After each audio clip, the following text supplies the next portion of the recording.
Hello, my name is Dale DUFAY. I'd like to thank you for watching, even though I'm really sorry I don't allow comments.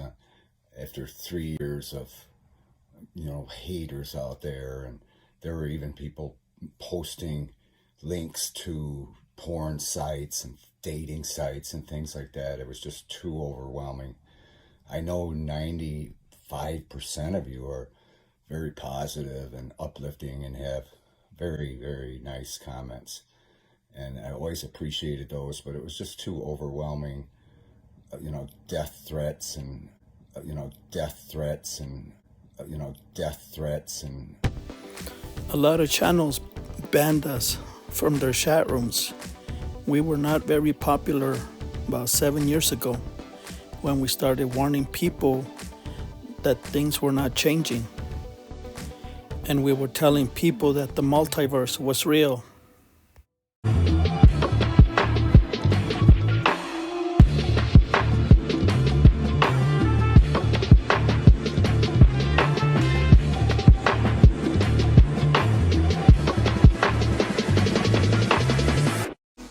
I've heard some of our fellow affected call it falling down the rabbit hole, such as Alice in Wonderland did. And once down the rabbit hole, things only become more and more strange.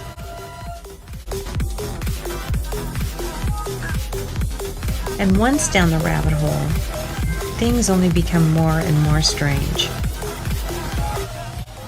Hello? Here we go, down the rabbit hole.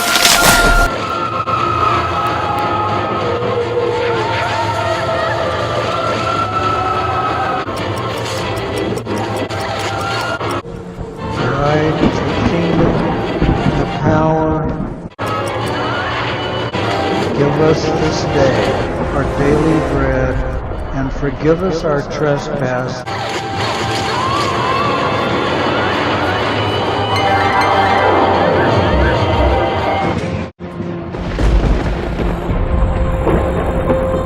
No, I am the Father.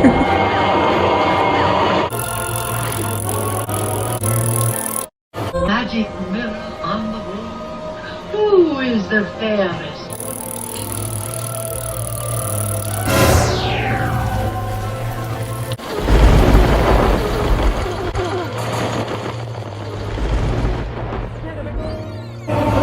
He's already coming into power.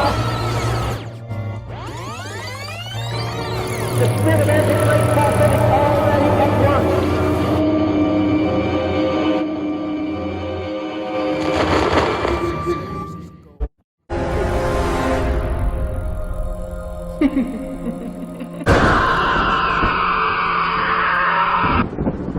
No one could save me but you. Kinds of haters out there. For some reason, certain people don't like to hear good news, and basically that's what I believe the Mandela effect is. It's good news. In fact, the prophecy in Revelation chapter 10 verse 7, which I firmly believe is about the Mandela effect, because it talks about a secret, sacred secret being revealed, or some translations say the mysteries of God being revealed. And what could be more incredible that has been revealed than what the Mandela effect's revealing? It's revealing really what creation and life is all about. It's revealing that, and this is an important aspect of this video and all of them really. The bottom line is it's revealing all life has a parallel existence, all life on Earth, including the Earths themselves. And this parallel existence is in one dimension. It's not dimensional. Certainly there are other dimensions, but they are parallel as well. And that's a really amazing thing the Mandela effect's revealing. So how could we have a parallel existence in a one plane in a single dimension? All, apparently it's within the Milky Way galaxy, but I'm sure that obviously the galaxies are parallel too. So it could encompass the entire universe. And the parallel universe theory is correct in that it talks about parallel, but the theory goes that every decision you can make, you will make. But the Mandela effect has revealed that that's not the case. Certainly not with me. I know my case is not typical, but I find that every reality I'm in did the exact same thing, even though some of the surroundings may be different. But I always made the exact same decisions. But that's the very important thing to always remember and understand what the Mandela effect's revealing is that we have this parallel existence. So what could it entail when it comes to your soul? Now, every time I find the portion of my soul that I was born with, well, first of all, let's talk about, really what the soul is all about. Not just human souls, all living souls, because they have a parallel, everything's parallel. So what does that say about us? That our soul is splintered and fractured. It's as simple as that. There's, people that have been talking about this in certain Eastern religions that discuss that it's quite obvious our soul is splintered and fractured. They don't know, of course, where the portions are, but the Mandela effect's revealing that each portion of our, fractured and splintered soul is housed or coalesced in a replica version of yourself, thereby sharing your soul. I mean, this is obviously a different reality we're in now. And obviously we were all here. So what happened, so this replica version of yourself that you're currently in was sharing your soul. It's as simple as that.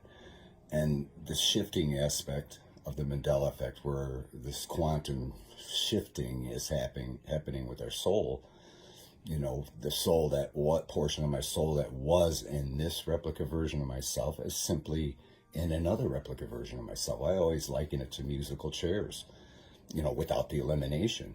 When we're in that quantum flux, every portion of our soul is shifting into another replica version of ourselves at the exact same time, instantaneously, in a blink of an eye. That's what's so amazing. It's showing us that we've always been here. This reality has always existed, and you were here with a portion of your soul. I mean, it's very obvious. There's no other explanation. There's another reason I don't allow comments, is people, have their own ideas about what the Mandela effect is doing. It seems like people are more interested in what it's doing other than what it's showing us. But they have their own ideas, and that's fine. There's nothing wrong with that. But to me, it's very obvious. And I'm not even college educated. I'm not no physicist or geologist or theologian or anything. Although I'm religious, but the Mandela effect's revealing that, there's no such thing as a one true religion. And it's just remarkable what it's revealing. And then every once in a while, I get comments about, what about residual evidence? And I've done videos in the past about it. Again, if you buy into this theory that we have a parallel existence on a multitude of Earths in this one dimension, then residual evidence is easily explained. Just like everything. That's what's so nice about this theory, is that it ties in very well with explaining everything. Why we humans do the things we do, why we get deja vu, why we experience jet lag. All that is explained very simply by this theory, which I consider a fact, that we have a parallel existence. It's very obvious. This replica version of myself is different. It has different fingernails, because I'm a nail biter all my life. I know what my fingernails look like. And there's still that version of myself with the smooth fingernails. It's still there, that replica version of myself where this portion of my soul originated. It just has another portion of my soul in it, experiencing the exact same thing I'm doing this exact same video. But of course, certain things are going to be in different terms because of the geology of the Earth is always different in each reality. And I call these Orion dwarfers. Now they're very, very similar. All the Orion dwarfers are very similar. But they do have subtle variations and differences, and that's how you can tell you shifted. Currently, I haven't noticed any differences really recently, because again, they're so identical. It's very difficult to tell if you shifted or not. But I always use Google Earth, and I do have a channel called Plurality of Earth that delves into the geological differences. And again, I'm no geologist, but the Mandela effect is making us, educating us in every aspect: geology, physics, mathematics, theology, you name it. Everything is explained. And again, getting back to the residual evidence, of course you're going to find it. We should expect to find it. In fact, there's a great explanation for it. I always use the example of the designer of, say, a logo. Many people are involved. And of course, when they're designing, say, a logo, this designer is going to have multiple choices in front of him that he designed. Choices for the owner of the company that wants this logo to have it, multiple choices. In every reality, they have the same multiple choices of this logo. And many people are involved in it as well. So the more people involved, and keeping in mind, of course, that everybody involved, including the designer of the logo and the owner of the company that wants the logo and the company itself, are all parallel in this one dimension. Virtually everything is happening instantaneously. Now, of course, the reality I recall, where this portion of my soul originated, is 75,000 light years away from here. So naturally, it's instantaneous, but there's going to be, when you're talking that distance, there's going to be a delay, in the instantaneous. It's instantaneous as we see it, but galactically, there's going to be delays. And that of course explains deja vu and many, many other things. Basically, I always liken every reality as a frame in a roll of film. Each reality is a single frame. And as the frame's going through the projector, it kind of blends our whole life together. That's why, honestly, we wouldn't exist without that quantum entanglement. That's you're entangled with all the replica versions of yourself. And they're all doing the same thing you are, or you're doing the same thing they are. There's always, that's what life is all about. We wouldn't exist without it. So with that in mind, again, the designer of the logo is going to have all those different designs that they made on, let's just say, on a drafting table, on a sheet of paper. Let's say there's 16 choices or whatever for the design, for the owner of the company or people involved in it to decide. So let's just say the designer of the logo with their parallel existence has the exact same number, 16 choices to make of this logo, and they're all identical, each one, not identical to one another, but identical in each reality, but yet different on the, choice, the paper, the drafting table with the paper, to showing all the choices on there. And that's true, and that's the one thing that's going to be identical in every reality.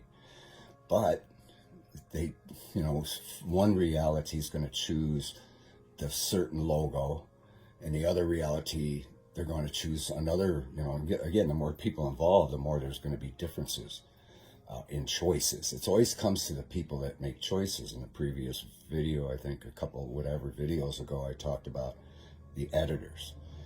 The occupation with more choices to make are bound to have more variations and differences in each reality. And of course, the same is true with designers and people who make these logos and whatnot. It could be anything, designing a house. But again, there's very few choices. The architect designs it and the builder builds it. But when it comes to logos, we're going to see, and other things, we're going to see that residual evidence. It makes sense. Think about it. Like, say this reality, they chose the Ford logo we're not familiar with. And of course, the reality we originated from, they chose a different logo. But those two logos were still on the drafting table in every reality. It was just the choice, the people involved. And again, the more people involved, the more likely there's going to be a variation. So what about the residual evidence, you say?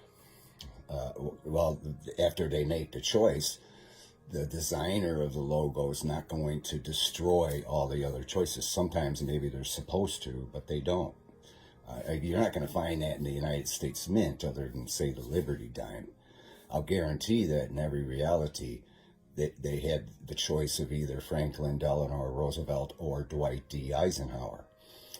In every reality, but in some realities they chose Franklin Delano Roosevelt as the Liberty dime, candidate that won, basically.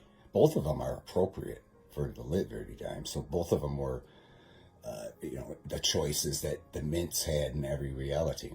And some realities, again, they chose, but they'll guarantee they destroyed, like say here, if they had any drawing of the Eisenhower dime, or maybe had the die made, who knows? But they, once they make a choice, they destroy all the other candidates, let's say. So they're real careful in that. You're not going to find you're not going to find an Eisenhower dime or the die. You might find the drawing or something. But again, in other, companies and things like that, they're not going to be that stringent. So the designer's going to keep all the choices because they worked hard on it. And so over time, when they pass away or something, and then their family discovers, all these other drawings, maybe they'll sell it at a garage sale or something. And boom, there's your residual evidence. You see where I'm coming from? It makes so much sense. Explain, again, this theory that we have a parallel existence on a multitude of Earths explains everything, including residual evidence. We're going to see it. Sometimes you'll find a map or something that shows the ice cap, or an old globe that shows the ice cap in the North Pole, but it's not going to show Antarctica. But it must be difficult for globe makers, and that's another thing we have to keep in mind, is even though our soul's portions are, everything's splintered and fractured, and some of our realities that have been sharing our soul are 70-some thousand light years apart, we have to keep in mind that even though they're independent, each portion is fiercely independent. We have their own memory and everything, but there's this, you have to keep in mind that every portion of our soul is connected subconsciously, constantly. Think about that. Again, that's why we need REM sleep. They have no idea why humans need REM sleep. In fact, not just humans, but you could see it in your pets. You could see when they're REM. Now, nobody knows why we need REM sleep, but the Mandela effect is revealing why, because we have multiple replica versions of ourselves that have been sharing our soul since the day we were born, all throughout the Milky Way galaxy, constantly connected. And the only time they're really in true sync is when, you're in that deep, deep sleep. REM sleep is explained thanks to the Mandela effect. But that shows also that every portion of our soul, although each portion is fiercely independent, again, they're constantly, every second connected on a subconscious level. So while a globe maker is making a globe, it must be very difficult because they have other replica versions of ourselves constantly connected on a subconscious level, making the same globe, but yet representing the Earth in their reality, which is different, vastly different. I remember, like many of you, that the reality that this portion of my soul originated from was a Sagittarius. I call them Sagittarius super Earths because they were massive compared to these dwarf Earths. The reality I recall, that Earth had a continent on the North Pole called Antarctica. Of course, it was underneath several miles of ice. The ice caps are massive there. Every reality has an Antarctica. But again, it must be difficult because they might subconsciously have the urge to put a continent on the North Pole in these dwarf Earths, but then they stop because there isn't, but subconsciously they must be toiling, you never know. It's really interesting. But there are still people who make globes out there, companies and whatnot, of course, and some of them are handmade. But I watched a show about a globe maker in England, how they still make them by hand and how just extremely difficult it is. And it must be that, reason, because they're unaware of it, of course, but they're connected to other versions of themselves making completely different globes, vastly different, larger, of course they're all scaled the same, but I'm sure they got an Earth, this globe this size, in the reality I recall, where there's Antarctica, but it's still going to be this size, scale. But it's just remarkable how, small these Earths are. In fact, the one whole side's the Pacific Ocean. It's always intrigued me. Sagittarius super Earths are more, the continents are more consistently spread out. And that, again, that proves that the Earths grow as they age. There's so many things the Mandela effect's revealing. They obviously start from this galactic center where all matter is created in the galaxy. It's not a supermassive black hole like astrophysicists assume. Of course, that's just a total theory. They have no idea. But it's quite obvious that the Mandela effect's revealing that all matter in the galaxy is created from the galactic center, including the Earths in the solar system the Earths are in. And they are identical as well. Of course, it's a larger the scale of every event is, the more variations and differences. So there's huge differences in the solar system. I don't recall Mars and the reality where this portion of my soul originated had ice caps on it. That's crazy. they're so dry. The Mars and the reality I recall that it would have been earth-shattering news if there was so much as one drop of water found on it. But here, it's quite obvious. There's ice caps. There's quite obvious there's water there. No doubt, life and things like that. But it's just somewhat interesting. These realities, they're so different. And you go out at night, in a clear night, you can actually see several planets. We were taking pictures with a Nikon P900 camera. We were taking pictures of the moons of Jupiter. Right? That's crazy. The reality, I recall the planets were too far away. They looked like the stars in the night sky. You couldn't distinguish between a star and the planets. But here, you can. It's crazy. You can actually see Mars. You can see it's red and everything. It's crazy. But everybody, it's always been like that around here. Nothing's different. That's why, it's another thing we got to keep in mind. That's why most of the people around us, they have no idea what we're talking about, because they still have their original soul portion that they were born with. So nothing's different. Nothing's changed to them. It's always exactly like it always has been and should be in this reality. It's just different to us because, say this version of myself still had the original portion of my soul that this version of myself was born with on the same date I was born on.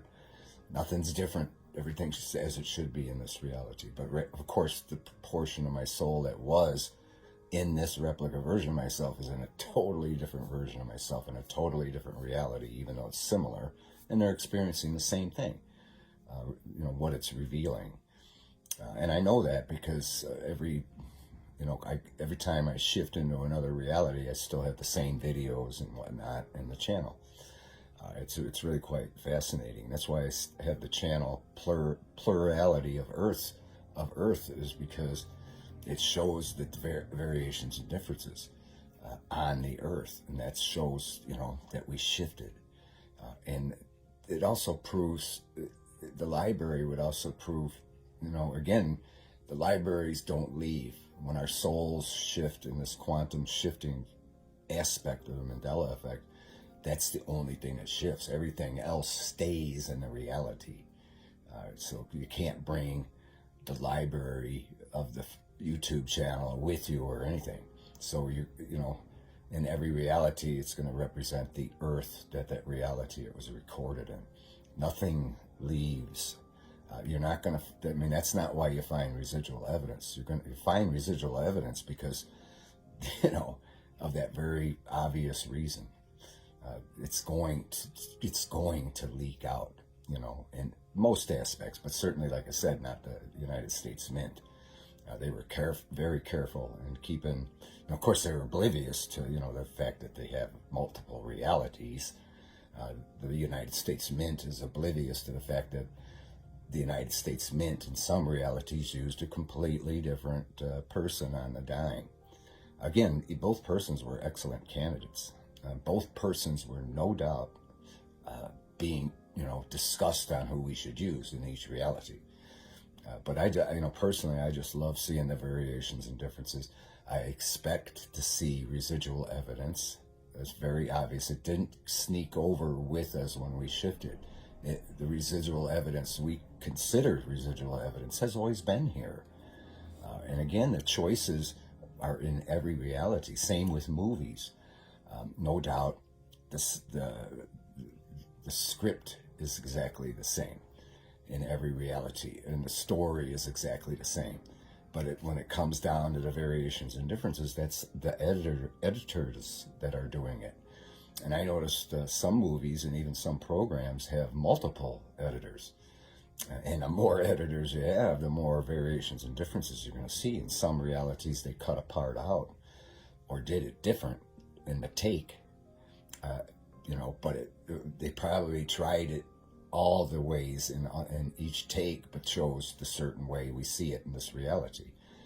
Whereas in other realities, the same editors made a different choice. And whatever influences them is pretty interesting. I personally think it's the Earths that influence all of us.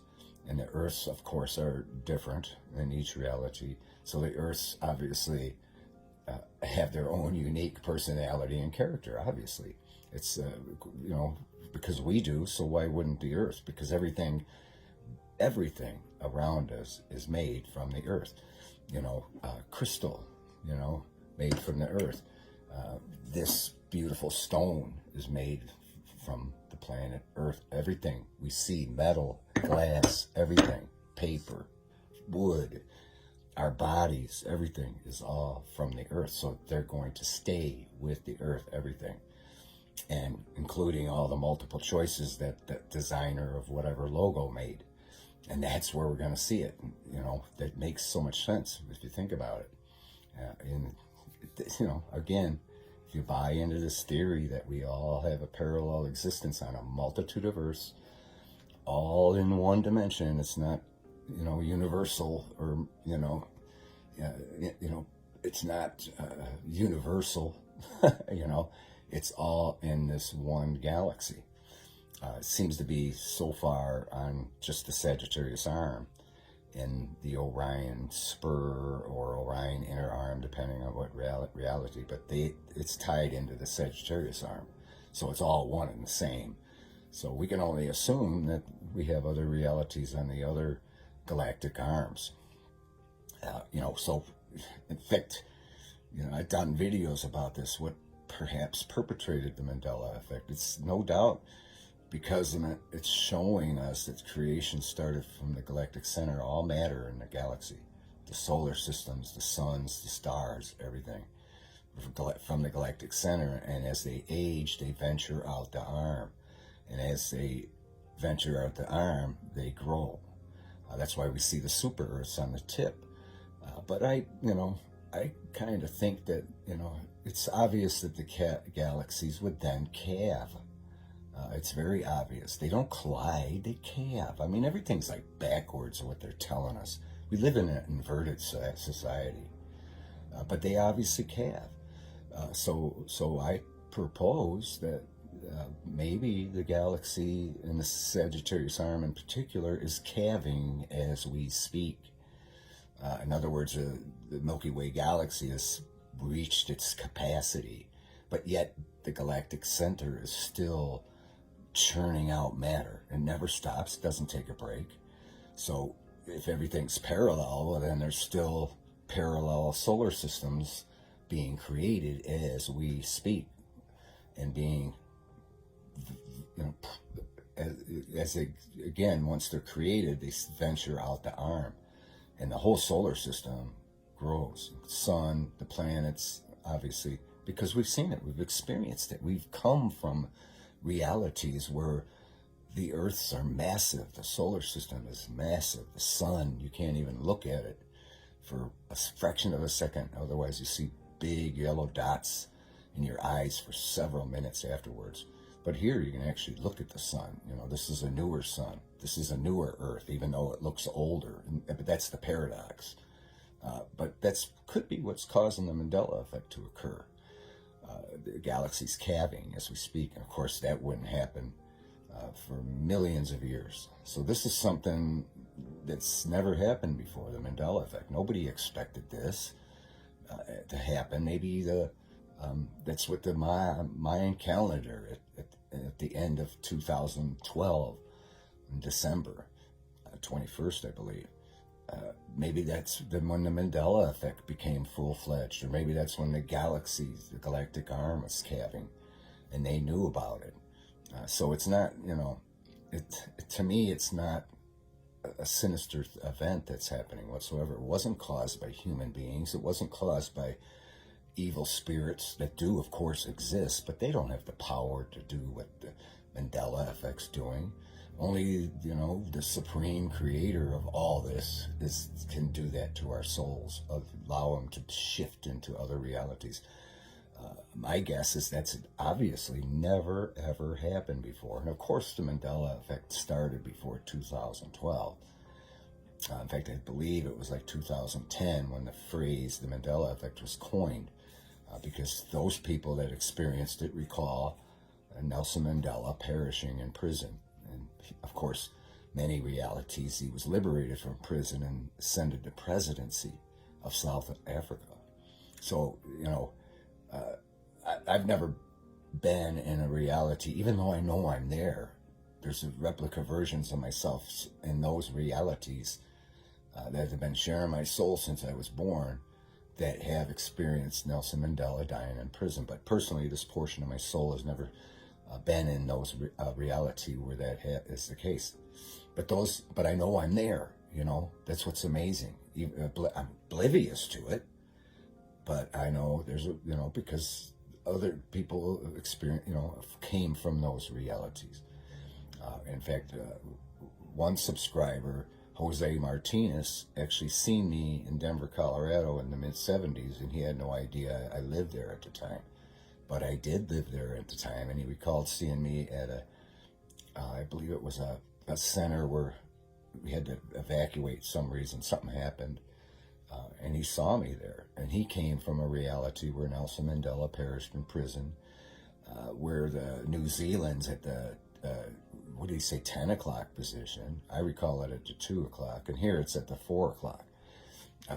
But yet that proves that we're in all the realities, but we're oblivious to it. But the Mandela effect's showing us that, you know, giving us a glimpse that we did that. That's exactly a fact, and it's really remarkable. I consider the Mandela effect a miraculous event, just like in Revelation chapter 10, verse 7. It's in some translations it says that after the seventh angel sounds his trumpet, their trumpet, the secrets will be revealed. In some translations, it actually says it'll be good news. Now, I mean, to me, it is. Not only is it revealing incredible things about humans and why we do the things we do and why we experience the things we do, and also helping us understand, you know, what we're experiencing with the Mandela effect, you know, but it also, it's an obvious fact that, you know, the fact that it's happening must be showing us that it's ushering in something. And I believe because it's revealing, and you know, it's all about knowledge at this point. Because, you know, again, a lot of people are paying too much attention to what the Mandela effect's doing, you know, looking for residual evidence and and claiming that that's things that came over with us and things like that. Instead of noticing changes and differences. I mean, I like to do it with the geographically and whatnot, but we shouldn't be too concerned about what the Mandela effect's doing. We should be totally concerned in what it's showing us. Now, to me, that's the most important thing. And because I've always wondered about so many things when I was growing up, and everything I've ever wondered about has been answered because of what the Mandela effect's revealing. I mean, I can go on, but I could do a video about each thing I've ever wondered about and how the Mandela effect has explained it. And again, it all comes back to, if you have that understanding and belief and have it inculcated in your heart that we do have this parallel existence, we do have a fractured and splintered soul that is in each portion, in each of these realities. Now, how many realities exist? Who knows? I think it's infinite, personally. Why would it be a finite number? Like 12 or 7 realities. I was counting the realities in the previous channel that I deleted, and I felt uncomfortable about that. And it was, going into 80-something realities. It's crazy. But I could have been totally wrong. It could have been only 3 realities or 4 realities, and just noticing things you didn't notice before and things like that. So I felt uncomfortable about counting the realities, but that's why I deleted that and starting off fresh. But again, this video is about residual evidence. We should expect to find it, and we should need to understand why it's there. It's not something that was taken with us. We have to realize that our soul, even when we perish, it still lives on, and it's always, going to be probably rebirthed into, another, time. I mean, obviously the souls are ancient. Everybody's soul is ancient, and that's what they have to keep in mind. And it's splintered and fractured. It's very obvious. But when we die, only we can't take nothing with us, with our soul. This Mandela effect is all spiritual. When we shift, it's only our portions of our soul that are, like when the musical chairs, when the music stops, we sit down in a chair, but the chair is another reality that we always existed in. And that's what the Mandela effect's doing. It's just remarkable to realize that you're in another body that has always existed, that was born the same day you were, and has always been there. And it's the Mandela effect showing us, how many realities are there? Who knows? How many times are we going to shift? Who knows? But I think the shifting aspect is obviously very important. Think about what that does to your soul. It's never happened before. Even though your soul is ancient, it's never experienced another reality. It's always the portion of your soul when it was created, God only knows how long ago, it was created, splintered, and fractured. Every reality has already existed. So, it's just never happened before. If you lived in multiple previous existences, you never experienced anything like the Mandela effect. This is something that has never been expected. And think about it, it makes a lot of sense that it wouldn't be. So I'm kind of dragging on and diverting a little bit, digressing, whatnot. It's easy to do when it comes to Mandela effect, but this video, again, is specifically about residual evidence. And I hope I explained it right. I hope that makes sense, because, again, it's just, why else would it be? Because there's no way it can shift with us. Only our soul portion, our soul is doing that. It's all spiritual. And yes, you're going to find residual evidence. We should expect this. Just like we should expect the variations and differences on the globe or map or Earth or things around you. I notice sometimes trees are different, but they're still the same tree, but they're slightly different. You can't expect them to be identical. Just like you can't expect the body to be identical. Our skeletons are totally different in these realities. They're more robust. I'm like thrilled to be in these versions of myself. They're so much more robust. I mean, the humans are quite frail in those realities that are on the outer reaches, but more refined, if you will. And no doubt even though they're frail, they're able to be strong because there's so many replica versions of themselves in realities where they are more robust, where the heart is larger, the liver is larger, everything. The rib cage is more stronger. There's like 0 floating ribs. There are, but they're like stubs. But I remember the lower rib cage were all full ribs and floating. There's no connection in the front. Here they are, which makes more sense, you know, because again, that was another thing I always wondered, why is this human skeleton so frail? But they're not here. You know what I mean? It's just amazing. So again, I hope that makes sense and about the residual evidence. And I apologize so much about the no comments. Please forgive me, and I totally understand if you're so resentful of that you don't even subscribe or watch your videos. That makes a lot of sense, because I wouldn't have either, because when I was looking at videos on YouTube about, you know, anything, whatever, you know, Mandela effect, you know, whatever, I was offended when the channel didn't allow comments. To the point where I wouldn't subscribe. So I totally understand about that. But I still am going to do these videos. It's therapeutic for me. And also, you know, hopefully it helps you viewers to understand really why we see residual evidence. It makes so much sense. Because again, it's impossible for them to come over with this. This is only a spiritual thing. Purely spiritual. And it's cleansing our soul when we shift. Think about it. Again, it never happened before. But yet it's not affecting us. Some people get ill when they shift, and they know, bad headaches and things like that. I can't tell personally. I know when I shift, it's no doubt during REM sleep. That's when musical chairs will occur, or the quantum flux. And you can wake up in a totally different reality and not even realize it. That's why I always look at the things around me, see if I notice any variations and differences. But again, for the most part, every reality, and my reality is virtually identical. Decisions, surroundings, you name it.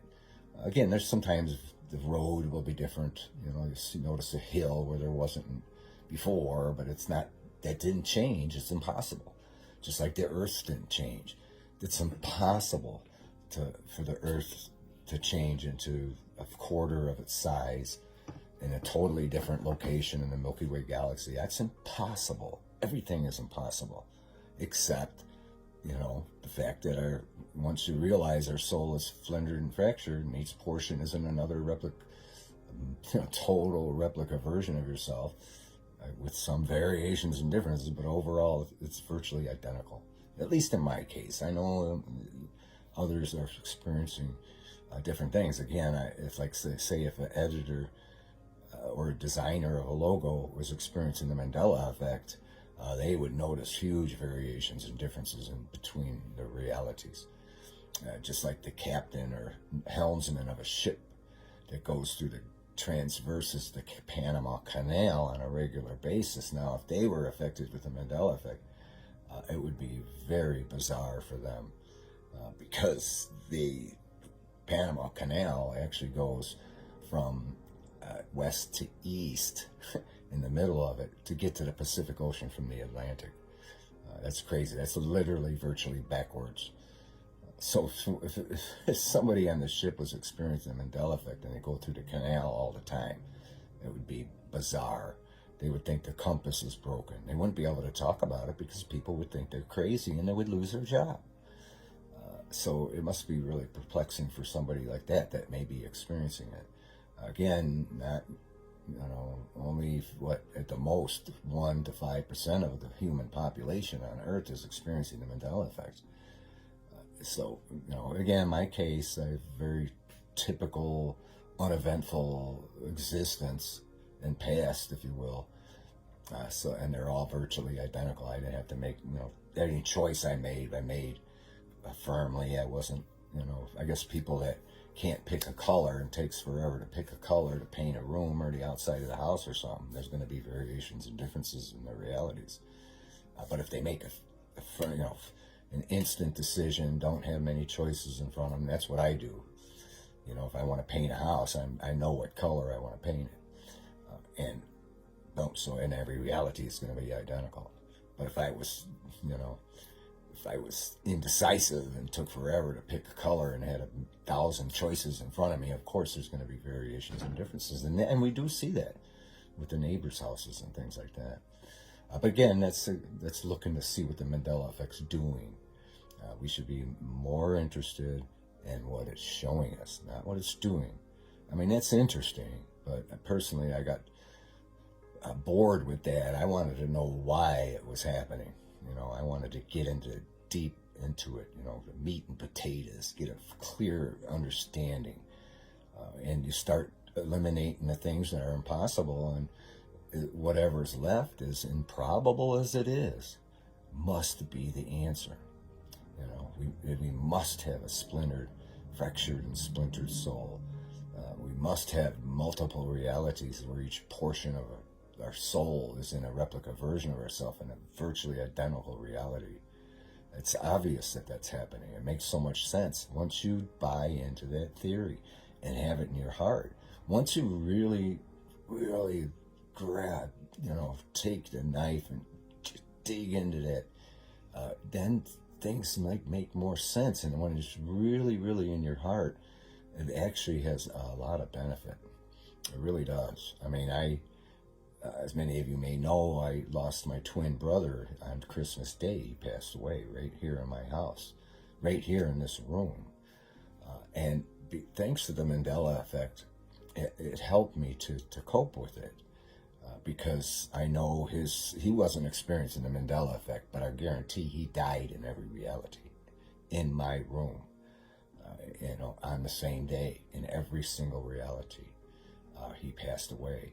And we know that sometimes, that's a whole nother video, because we know that Nelson Mandela, he has no idea that in some realities he passed away. So what happened to the portion of the soul in those replica versions of himself that passed away?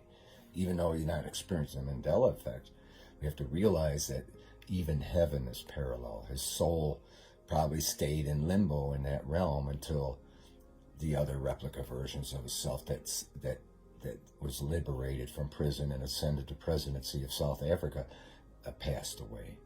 And until that point, then the rebirth was able to happen. But in most cases, like mine or my brother's, he passed away in every single reality,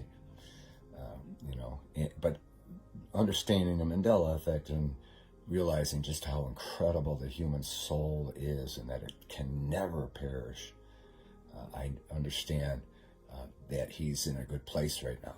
Each portion of his soul, he might not. Again, I couldn't even talk about the Mandela effect to him because he wasn't experiencing it, but I did get to see many, many replica versions of my twin brother in each reality I shifted in.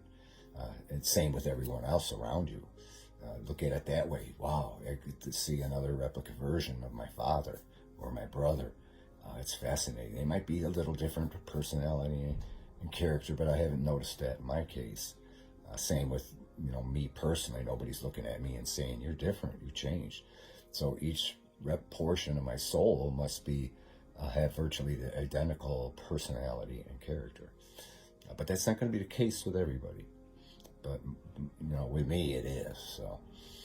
So again, I hope again, I'm diverting a little bit, but we should expect to see residual evidence and look at it for what it is and really understand. And it is very special. And it is kind of rare, but you are going to find it. And there is an explanation for it. So with that, I thank you for watching,